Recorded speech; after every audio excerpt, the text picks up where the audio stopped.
guys, welcome back to my channel. It's your girl Tanessa, aka Tanessa Lovlo. If you are new, go ahead and hit that subscribe button right there. If you are returning, what's poppin'?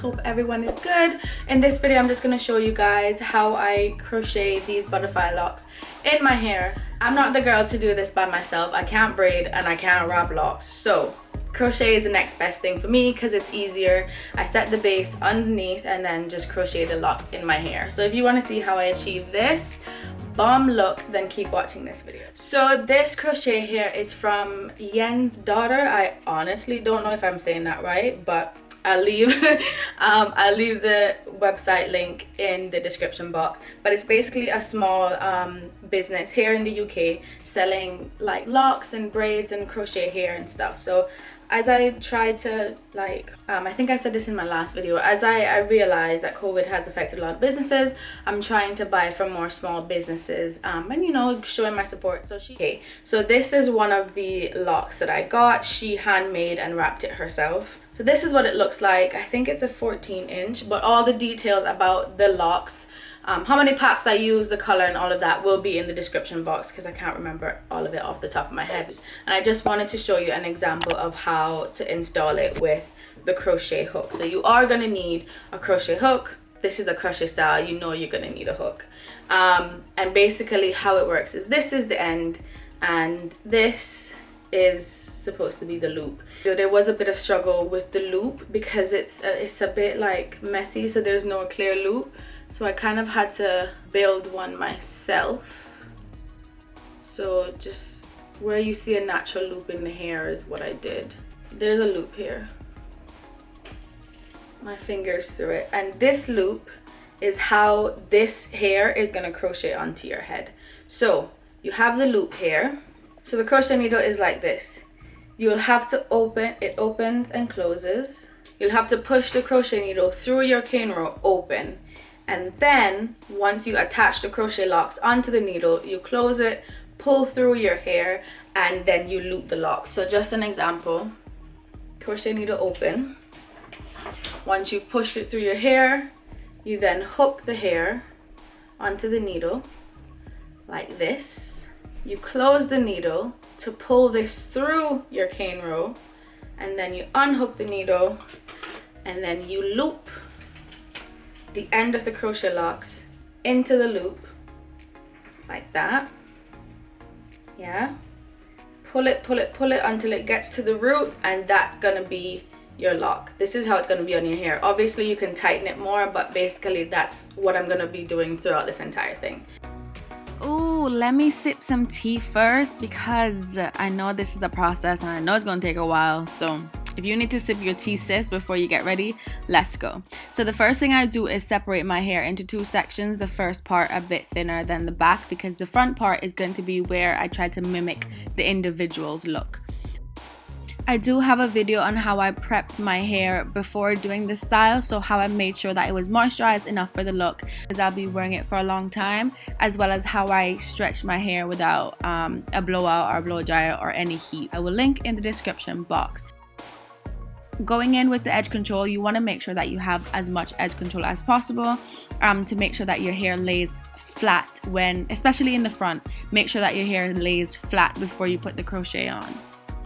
So after I add the edge control onto my hair, I go ahead and start plaiting it as normal, and then I stop like halfway through. But I really just plait it out to about an inch and a half of my hair. You don't need to plait all the way to the end.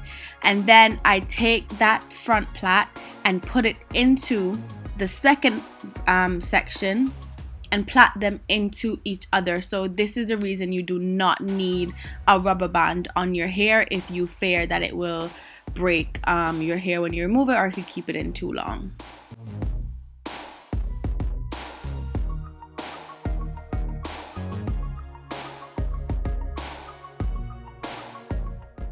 Okay, so I'll just talk you guys through it one more time and then I'll just run through. So you plait the front part of your hair about an inch and a half outwards, and you take that hair and plait it into the next box. The next box of individuals, I would say. So you plait it into it so it seems like a cane row, but you know, it's like a cheat way of cane rowing. which I would need because I can't know to save my life. I've tried and it doesn't look great. Okay, let's just say my baby sister can do better than me.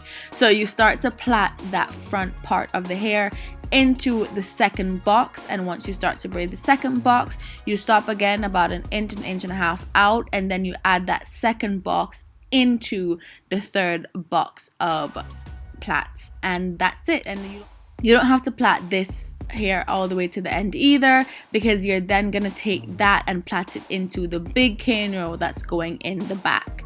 And don't worry, if you can't cane row or braid or do a 1-2 thing like I'm doing here, a big old flat twist would do just fine in the back here. I did the front of my hair in 8 rows, so I took every 2 row and put it into 1 cane row. So for example, you see on the side here, the front has 2 rows, and those 2 rows go into 1 cane row at the back. And so when I apply the crochet onto the hair in the back, it can be as messy as I want, but in the front you're going to make sure that it's a bit more neat and the install is a bit more better, so it can give that individual's effect.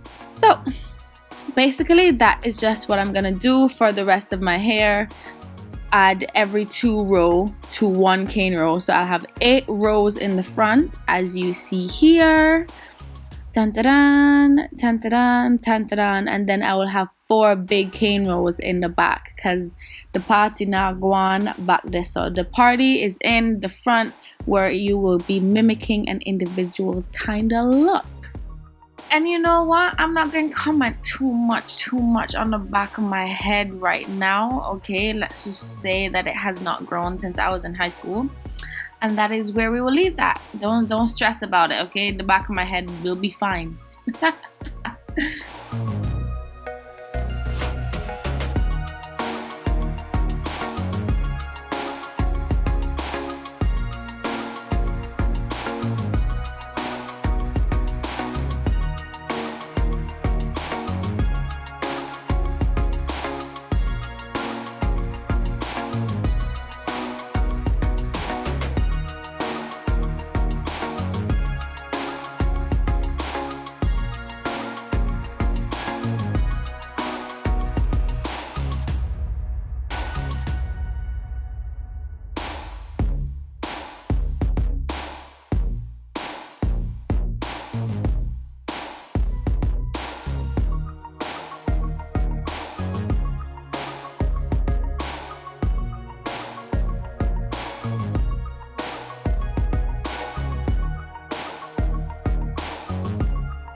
My process was doing the front part first, because imagine I ran out of hair, right? And I never had enough hair. There are no shops open for me to go run and get another pack. So I started with the front of my hair to make sure that it had enough locks. Good. The next thing I did was went around the back to make sure that the rim of the hair was also covered fully. The least important part of this is the middle part of the hair. Right, so you want to make sure that the side here was fully locked and wasn't showing any of your cane rows. So the first thing, the front of the hair. The next thing was the sides and the back. So all the perimeter of your hair should be fully covered with the crochet locks. And then you can go ahead and mess around with what's in the middle. If you see any gaps, like I saw gaps that I missed, for example, when I rewatched the video. So if you see any gaps, you can always pull crochet hair from other parts that you think aren't really important and fill those gaps. And that's a good thing about crochet hair. Like, it's not set in stone like a braid where you have to pull out the whole thing, repart or whatever. No, you move the hair around to fill those gaps, so it's a bit more versatile. And I think crochet hair is more beginner friendly. One, I am not paying nobody to do my hair right now. Don't have the money, don't have the time. But two, this is something you can do at home. It's easier, you know, if you want to try different styles, box braids, crochet locks, faux locks, whatever the case is. I think this is a really versatile and beginner friendly way to change up those looks. So I think it came out really well. Red is definitely my protective style color. Okay guys, that's it for this video. Thank you so much for watching. If you liked how the style turned out, please go ahead and leave some comments in the comments box, and don't forget to subscribe. Thank you. Bye.